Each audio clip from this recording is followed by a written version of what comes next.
my channel, Mace's Life, where I'm terrible at managing money but trying to get better. So with today's video, since I had my debt confessions video yesterday, I figured I'd go ahead and wrap up my Q4 2025 financial milestones. So let's get started. So on the left hand side, you can see that these are all of the financial milestones that I have at this moment, that I plan to have for the next 10 years. And that is 10 years since the start of my financial journey in September 2023. So the last one will be ending in August 2033. I have different milestones ranging from becoming debt-free to savings to investing to purchasing a home, and what may be necessary for me to one day purchase that home. Then on column B, I have my goal dates of when I would like to accomplish these goals. And then on column C, I have my actual completion dates. So let's go ahead and get started. What I will say though is some of these dates are incorrect. If you've seen my video from yesterday with my debt confessions, I was given, or let me rephrase that. My balance transfer promotion dates ended after what I thought. So originally I thought that this Wells Fargo card ended April 7th, 2026. So I wanted to pay this off by the goal of March 2026. But it actually ends in July 7th. So I am going to change this to say May 2026. Then with my Citi Double Cash credit card, I am going to keep that at April 2026.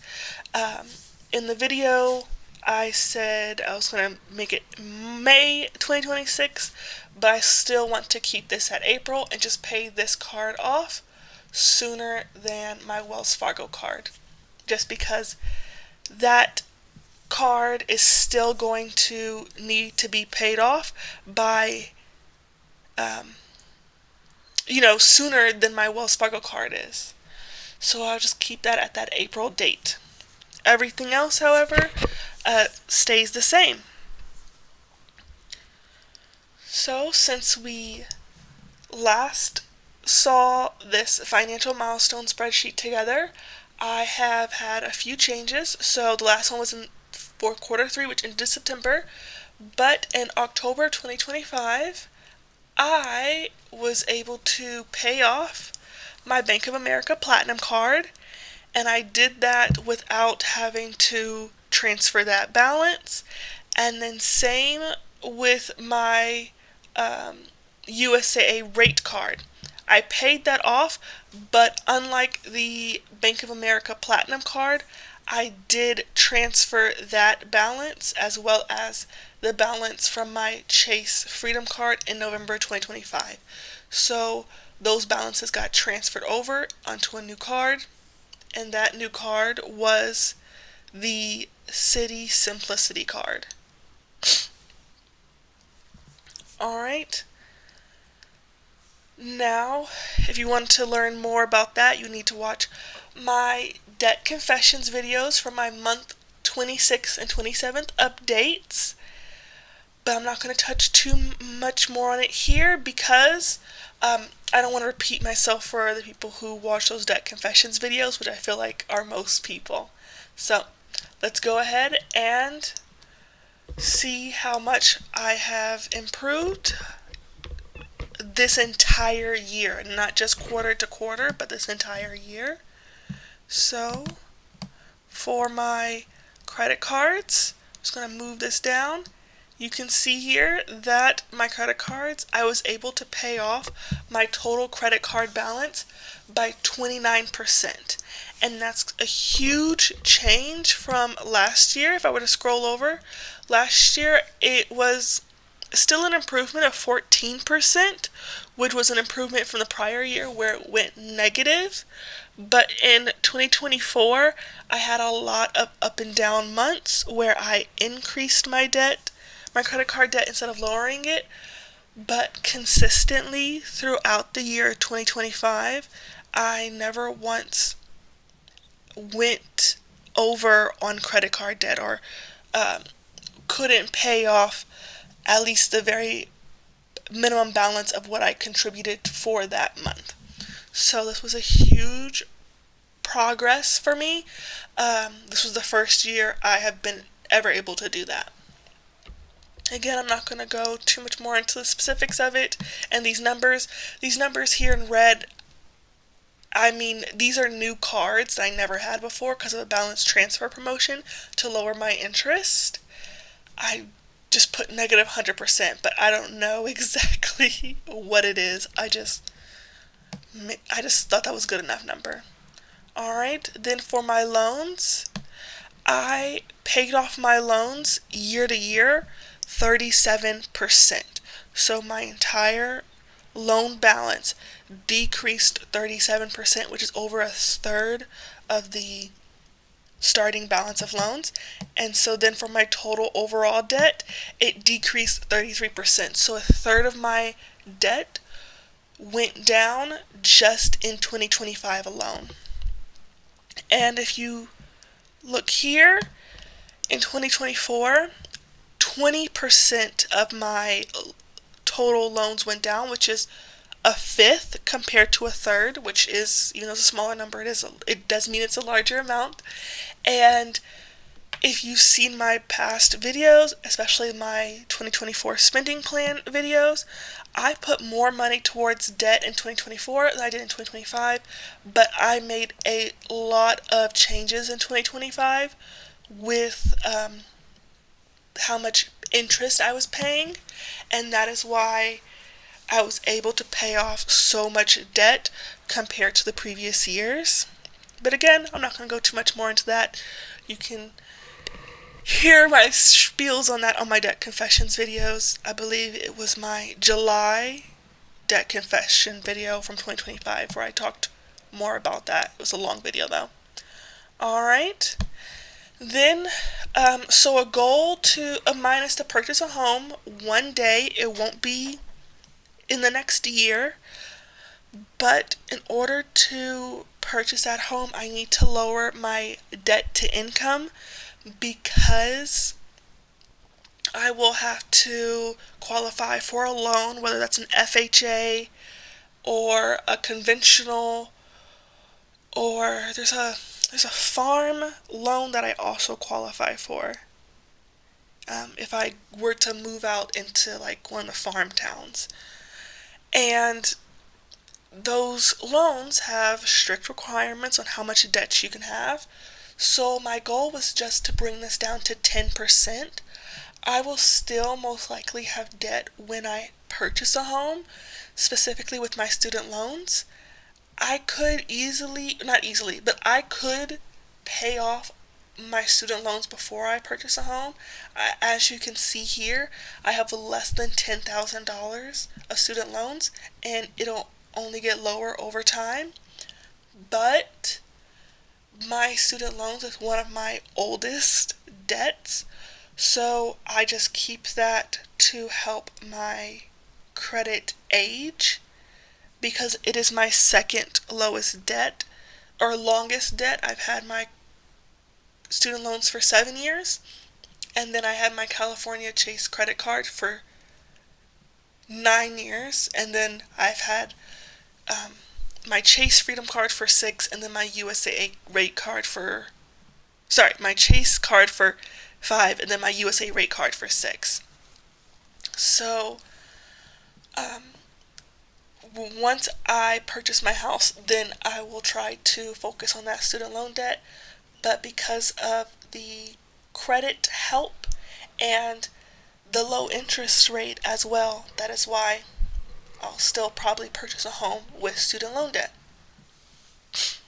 but you can see here my debt to income has decreased 28%, and I calculate that by let me scroll over some more, by taking my debt monthly payment and I subtract that from my gross primary income. I have other jobs that I work, but I do not include those. I only include my primary gross income, which is there as you can see. Alright. Then another goal of mine is to make 6 figures.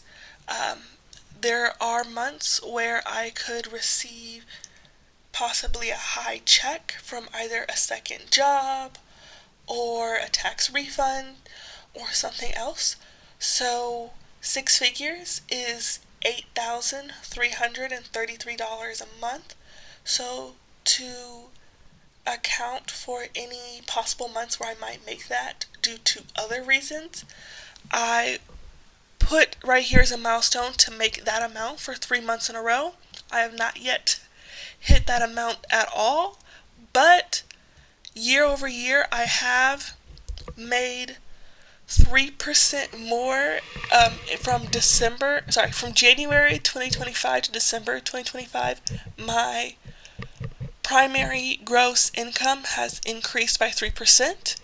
As you can see here, there are months where I make more than that, and that's because those are months where I include income from my second job. And then this also included, this only included income from my second job. It did not include my scholarship money that I received. But I'm just tracking from January to December because my second job is seasonal. So I only work there from March to September. I'm thinking of getting a full-time second job, like a year-round second job. I just got so burnt out this year that I just couldn't do it. I needed the break for my mental health, and you would have seen that in my August 2025 debt confessions video. And even in my September one as well. Alright, so moving down to my emergency fund. As of right now, I started the year with $1,515 in my savings account for my emergency fund. It's technically my Chase checking account, but that's how much I still have in there today or for this month. I do not plan to contribute any more to it until I have paid off majority of my debts, and that includes at the very least all of my credit card debts. And that's just because I want the $1,000 minimum, because that's baby step 1 in Dave Ramsey's plan.